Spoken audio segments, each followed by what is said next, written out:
হয়, ইতিমধ্যে আমাৰ কোৰ কমিটিৰ সিদ্ধান্ত মৰ্মে আমাৰ যোৱাকালি আমাৰ সন্মানীয় সভাপতিৰ নিৰ্দেশ মৰ্মে আমি নটিফিকেশ্যন কৰিছোঁ, অৰ্থাৎ জাননী জাৰি কৰিছোঁ।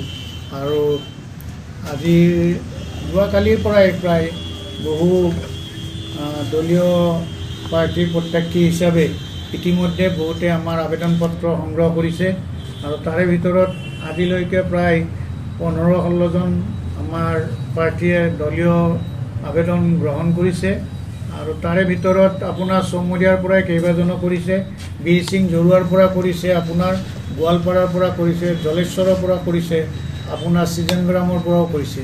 ইতিমধ্যে আমিতো বহু আশা কৰিছোঁ অহাকালি হয়তো আৰু বহুখিনি আমাৰ কেণ্ডিডেট আহিব, আমাৰ পৰা আবেদন পত্ৰসমূহ গ্ৰহণ কৰিব, সংগ্ৰহ কৰিব।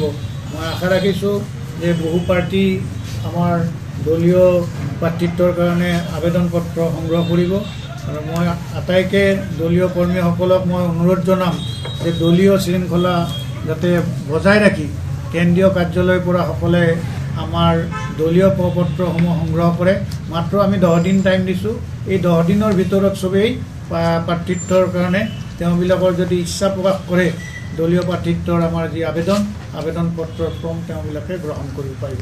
মুঠ কিমানটা সমষ্টিত আপোনালোকে মানে আবেদনৰ কাৰণে হেৰি দিব? আপুনি জানে ইতিমধ্যে আমাৰ দলীয় সিদ্ধান্ত মৰ্মে 30-ৰ পৰা 35 আমি আশা কৰিছোঁ, যদিও এটা কথা আমি জানিব লাগিব যে অকল আমি 30-35ত আমি থাকিব বিচৰা নাই।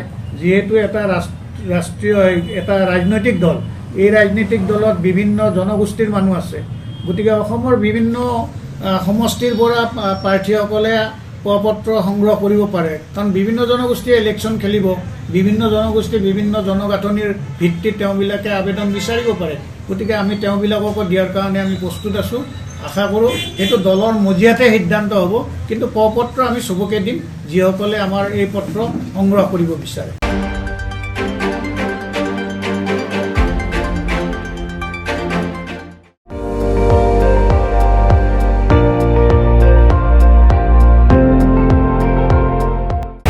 আপুনি চাই আছে ND24, সৰ্বশ্ৰেষ্ঠ নহয় সৰ্বোত্তমৰ দৌৰ।